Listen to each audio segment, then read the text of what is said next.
வணக்கம். Welcome to கதை திரட்டு audio books. இந்த வீடியோவில் நம்ம என்ன கதை கேட்க போகிறோம்னா, ஒற்றை யானை சிறுகதை. நம்ம சேனலை இது வரைக்கும் சப்ஸ்கிரைப் பண்ணாதவங்க சப்ஸ்கிரைப் பண்ணுங்க. பக்கத்தில் இருக்கிற பெல் ஐக்கானை கிளிக் பண்ணி ஆளுங்கிற ஆப்ஷனை ப்ரெஸ் பண்ணுங்க. ஸோ தட் நான் போடுற கதைகளை உடனுக்குடனே நீங்கள் கேட்கலாம். வாங்க கதைக்குள்ளே போகலாம். ராமசாமி கல்யாணத்தில் அனைவரும் பேசிக்கொண்ட விஷயம் பெரிய மாமியிடமிருந்து கடிதம் வந்திருக்கிறது என்பது. அவளுக்கு ஒரு அழைப்பு அனுப்ப மறந்தது பற்றி யாரும் நாக்கை கடித்து கொள்ளவில்லை என்பதை கிருஷ்ணன் கவனித்தான். சம்பிரதாயங்களின் மேல் புல் முளைக்க செய்து டென்னிஸ் கோர்ட் ஆக்கிவிட்ட பின்பு யாரும் பெரிதாக உணர்ச்சி வசப்பட்டால் காலக்கிரமத்தில் இரத்த கொதிப்பு வந்து தொலைக்கலாம். அடடே, பெரிய மாமி உங்களை மறக்கிறதாவது இந்த தபால் கடங்காரன் எங்க கொண்டு தொலைச்சானோ என்று சந்திக்க நேர்ந்தால் சற்று சமாதானப்படுத்திவிட்டு ஒரு 9 கஜம் சுங்குடியை கையில் வைத்து விழுந்து சேவித்தால் தீர்ந்தது.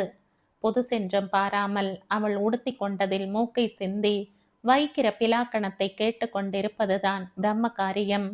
விட்டால் போதும் என்ற கோவிலுக்கு ஓடி நடந்த வாக்கில் சேவித்து அப்படியே 7:30 ரயிலை பிடித்தால் அடுத்த உற்சவத்துக்கு ஊருக்கு போகும் வரை மாதம் ஒரு கடிதம் எழுதி கொண்டிருப்பாள்.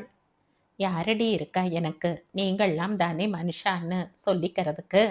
ஒரு விசை வந்து எட்டி பார்த்தா குறைஞ்சா போயிடும். மாமா இருந்தேர்னா இப்படியா தனியா சீப்படுவேன், வந்து முச்சுண்டிட மாட்டேளா என்பாள் மாமி. மாமாவுக்கு லால் பகதூர் சாஸ்திரியை ரொம்ப பிடிக்கும். எப்போதோ சந்தர்ப்பத்தில் அவர் அருகில் நின்று எடுத்த போட்டோ திருக்கண்ணபுரத்து வீட்டின் கேமரா உள்ளில் இன்னும் தொங்கும். சாஸ்திரி இறந்த அதிர்ச்சி மாமாவையும் விழுங்கி போக குளத்துக்கும் வீட்டுக்குமாக மாமி இன்னும் குடத்துடனும் நடந்து கொண்டிருக்கிறாள். தனியாக 77 வயதில் முகவரி சரியற்ற கடிதம் ஊரெல்லாம் சுற்றிவிட்டு தபால் ஆபீஸ் கூண்டுக்குள் வந்து விழுந்து கிடப்பது போல காத்திருக்கிறாள் தன் நாளுக்கு. 2 வருடங்கள் முந்தைய உற்சவத்துக்கு கிருஷ்ணன் போயிருந்தான். மாட வீதியில் கால் படும்போதே பெரிய மாமி இறந்து பல காலமாகிவிட்டது போன்றதொரு உணர்வு மனதில் மெலிதாக தென்பட்டு மறைந்தது. இறந்திருந்தாலும் தெரிந்திருக்க நியாயமில்லை. காலம் உருட்டி போனது போக ஞாபகங்களில் பெரிய மாமி உடையதென்று மிச்சம் மீதி ஏதும் இல்லை. காலடியில் இன்னும் குறுத்து விடாததொரு ஒற்றை வாழை மரத்தின் மிக நீண்ட இலை ஒன்று காற்றில் எழுந்து அசைந்து நிற்க கண்டான். மாமிக்கு ஒரு குழந்தை பிறந்திருக்கலாம் என்று எண்ணினான். குளத்தங்கரை படிக்கட்டில் அமர்ந்து கல்லை போட்டு போட்டு பொழுதை கழிக்கும் அவலம் நேர்ந்திருக்காது. கிழக்கு வீதியில் திரும்பியது மாமியின் வீட்டை கண்டு அதிர்ந்தான். 2 தெருக்களை குறுக்கே இணைக்கும் ஒரு சீன பெருஞ்சுவர் போல நீண்டு கிடக்கும் வீடு பெரும்பகுதி இடிந்திருந்தது. இடிபாடுகளை அகற்றவாறில்லாமல் அவை குன்றுகளாக நின்றிருக்க வெளியில் இருந்தே சரிந்து தென்பட்டது லால் பகதூர் சாஸ்திரியின் போட்டோ. வயசாச்சில்லையோ என்ற மாமி சொன்னாள். 2 அறைகள் முன்புறம் இன்னும் இடியாமல் ஒட்டி கொண்டிருந்த மறைப்பில் அவள் தன் வசிப்பை வைத்து கொண்டிருந்தாள். ஏன் மாமி இப்படி எங்கே இருந்து கஷ்டப்படணும் என்று சாப்பிடும்போது அவன் கேட்டான். கஷ்டம் என்ன, 8 வயசுல கல்யாணமாகி விரல் சப்பிண்டு வந்து சேர்ந்த ஊர் இது. கண்ணை திறந்தா பெருமாள், காதை திறந்தா பிரபந்தம், குத்தகை நெல் வந்துடுறது, கொல்லையில கரிகாய், என்ன பெரிய கஷ்டம் என்று கேட்டவள் சற்று கழித்து மெதுவாக சொன்னாள். கஷ்டம் எது தெரியுமா, தன் ஒருத்திக்காகவே வடிச்சு வடிச்சு கொட்டிக்கிறது தான். ருசி உண்டா மனம் உண்டா ஒன்றும் கவனிக்கிறதில்லை.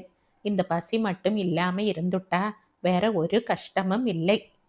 வானில் ஒற்றை காகம் கரைந்து போனது. உடையவர் சந்நிதியில் இருந்து இறங்கி வெளியேறிய கனபாடிகள் குளத்தின் கட்டை சுவரோரம் வாழை இலையை வீசி போனார். மாமி உள்ளே காஃபி கொட்டையை வறுத்து கொண்டிருந்தாள். அவளுடன் பேச அவனுக்கு எதுவுமே இருக்கவில்லை.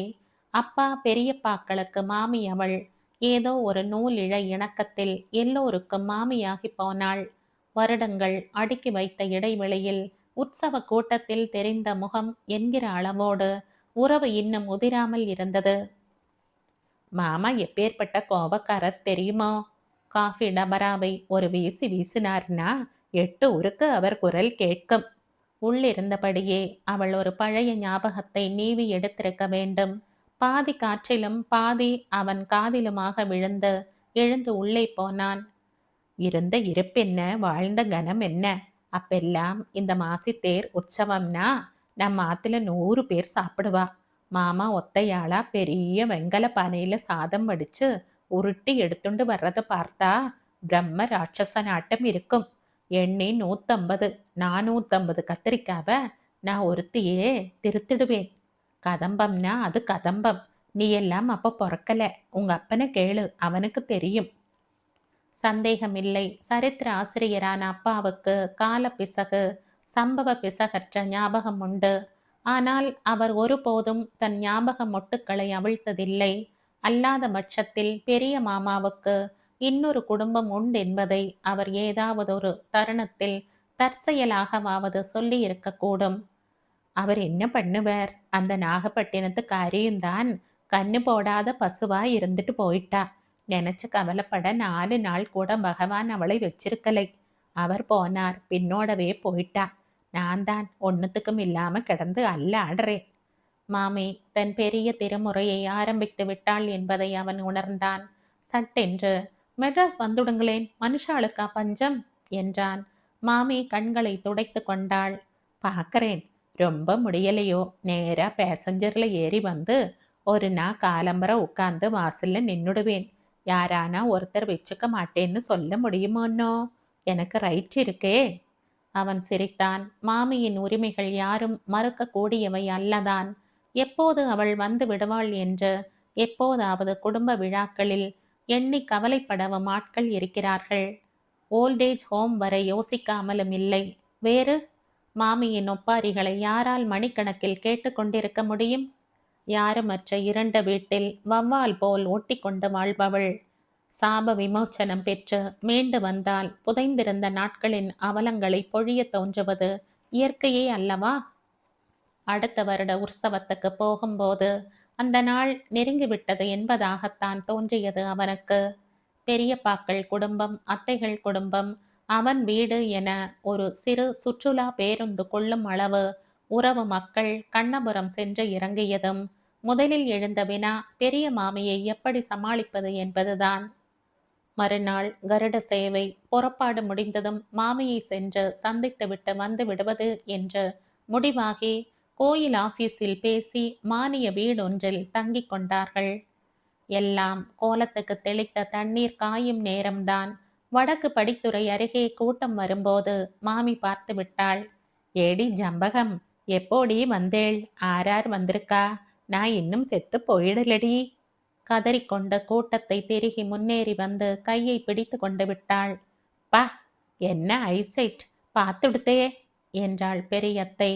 கிருஷ்ணன் படித்துறை கட்டை சுவரோரம் ஒதுங்கி நின்று இதை வேடிக்கை பார்த்து கொண்டிருந்தான். ரொம்ப நன்னா இருக்குடா கண்ணா. கடலாட்டம் நம்மாம் இருக்க கோயில் ஆபீஸ்ல தங்குறேளா? கோயில் ஆபீஸ்ல நம்ம குழந்தைகள் 4 பேருக்கு உட்கார்த்து வச்சு சாதம் போட்டா நான் ஒன்னும் ஓட்டாண்டி ஆயிட மாட்டேன். உங்க மாமா என்னை அப்படி ஒண்ணுமில்லாம விட்டுட்டு போயிடலை. கோயில் ஆபீஸ்ல தங்கியிருக்காளாமே. கோயில் ஆபீஸ்ல செத்து போயிட்டேனே முடிவு பண்ணிட்டீளா எல்லாரும்? செக்கில் வச்சு திருக. எனக்கு இன்னும் ஒன்று பிறந்திருந்ததுன்னா இப்படி சந்தியில நிக்க வச்சு கதற விட மாட்டேள் இல்லையா? பாவிகளா, உசுறு போச்சுன்னா கர்மா பண்ணி வைக்க கூட நாதியத்தவன்னு சொல்லாம சொல்லிட்டேளே. மாமியை தேற்ற படாத பாடு பட்டு கொண்டிருந்தார்கள். அவளை அப்படியே உருட்டி எடுத்து தோள் பையில் போட்டு வீட்டுக்கு கொண்டு போய் விடலாம் போல. அப்படி ஒரு உருவம், கமர்கட் மாதிரி. வீடு போய் சேர்ந்து 2 மணி நேரம் மாமி ஓயவில்லை.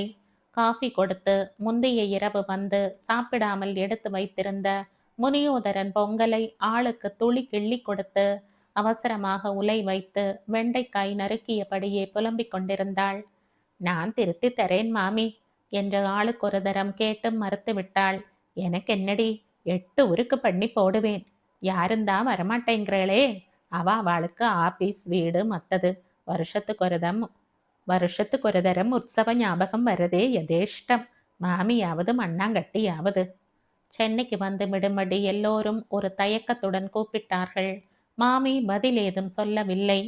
அவர் இருந்திருந்தால் தன் வாழ்க்கை எப்படியெல்லாம் இருந்திருக்க கூடும் என்பதை ஒரு சோகம் ததும்பும் கவித்துவ கொச்சையில் நினைத்து நினைத்து உதிர்த்து கொண்டிருந்தாள். என்னமோட அப்பா, உங்களை எல்லாம் பார்த்தா அவரை பார்க்கறாப்புல இருக்கு. என்ன ஒதுக்கிடாதீங்கோ சொல்லிட்டேன். அழுகையுடன் எச்சரித்தாள். சாப்பிட்டு ஆளுக்கு ஒரு மூலையில் உருண்டிருந்தனர். கிருஷ்ணன் மாமியிடம் சொன்னான். தனியா இருக்கிறது கஷ்டம் தானே? ஏன் பிடிவாதமா இருக்கேள்? யார் ஆத்திலையும் இருக்கிறது கஷ்டம்னா ஒரு முதியோர் இல்லத்துல இருக்கிறது கண் பார்வையில இருக்கலாம் இல்லையோ? உங்க மாமா சொல்லிண்டே இருப்பார். எப்ப ராத்திரி எல்லாம் தூக்கம் வராம இருக்க ஆரம்பிக்கிறதோ அப்பவே போயிடணும்னு. எனக்கு என்ன, படுத்தா குரட்டை விட்டுண்டு தூங்கிடுறேன். அப்புறம் எங்க போறது? இதெல்லாம் இருந்து படணும்னு இருக்கு. இப்பதான் கொஞ்ச நாளா 2 பொண்ணுகள் பாட்டு கத்துக்கிறேன்னு வருதுகள். இத்தனை வருஷத்துல முதல் திருப்தி. விடு, இப்படியே இருந்துட்டு போயிடுறேன். மாமியை அவனுக்கு புரியவில்லை. ஒரு சருகு அடிக்கிற காற்றில் தாள் கிழிந்து பறந்து எங்கும் உதிர்ந்து விழக்கூடியது. சௌகரியமான ஒரு பஞ்சாரத்தை புறக்கணிக்க என்ன காரணம் இருந்துவிட முடியும்? பிறந்த மண் அல்ல, வாழ்க்கைப்பட்ட பூமிதான். வாழ்ந்த காலத்தில் நிச்சயம் வருடலான அனுபவங்களை ஸ்பரிசித்திருக்கப் போவதில்லை. உங்க மாமா என்று பேசுகிற பெருமை எல்லாம் சரிதான். உள்ளுக்குள் அதை தவிர வேறில்லையா என்று அவன் கேட்க நினைத்தான். மாமியின் முதுகில் சில சரித்திரம் சொல்லும் தழும்புகளை அவன் பார்த்திருந்தான். 100 காஃபி டபராக்கள் அவன் நினைவில் சீறி வந்து மோதி விழுந்தன. கேவலம் ஒரு குழந்தைக்காக இன்னொருத்தியிடம் போனவர்தானே. மாமி இவற்றையெல்லாம் யோசிக்காமலா இருப்பாள்? ஆனால் பேசத் தொடங்கினால் ஒரே ரகம்தான். பதிவு செய்யப்பட்ட ஒலி நாடாவாக ஒரே விஷயம்தான். மணி 3 ஆனது. எல்லோரும் மாமியை நிற்க வைத்து சேவித்துவிட்டு புறப்பட்டார்கள். அந்த 2 பெண்கள் பாட்டு கற்றுக்கொள்ள உள்ளே வந்தார்கள். சொன்னேனே, காத்தால இவாதான் என்று அவனிடம் மாமி சொன்னாள். சம்பிரதாயமான விடைபெறல்களுக்கு பின் எல்லோரும் வாசலுக்கு போய்விட்டார்கள். அவன் அந்த பெண்களிடம் சொன்னான். நீங்களாவது எடுத்து சொல்லுங்கோ. பேசாம இவா மெட்ராஸுக்கு வந்துடலாம் இல்லையா? இங்க தனியா எத்தனை நாள் கஷ்டப்படுவா? நீங்க வேற மாமா, பாட்டி பெரிய ரிவெஞ்சு வச்சிருக்கா. என்ன சமாச்சாரம்னு சொல்ல மாட்டேங்கிறா. அவ செத்து போனா நீங்கள்லாம் தகவல் தெரிஞ்சு வந்து சேர ஒரு முழு நாளானா ஆகுமோ இல்லையோ? அந்த ஒரு நாளாவது கோயிலை மூடி சௌரி பெருமாளை முழு பட்டினி போட்டு யாரும் கவனிக்காம இருக்க பண்ணணுமாம். ஏன் இத்தனை குரூர ஆசைன்னு தெரியலை. ஒரு பெரும் பாறை புரண்டோடி வந்து அவனை மோதித் தள்ளி புவி தெரியாத ஆழத்துக்கு போய்க்கொண்டே இருப்பது போல் உணர்ந்தான். மிகுந்த அச்சமுடன் வெளியே வந்தபோது வாசலில் மாமி, என்ன மறந்துடாதீங்கோடி, கடுதாசியானா போடுங்கோ. நல்லது கெட்டதுக்கு வர முடியாட்டாலும் இங்க இருந்தே தெரிஞ்சு போனில்லையோ. எனக்கு உங்களை விட்டா ஆறு இருக்கா என்று அழுது கொண்டிருந்தாள். விடை பெறக்கூட தோன்றாமல் வீதியை தாண்டி நடக்க ஆரம்பித்தான்.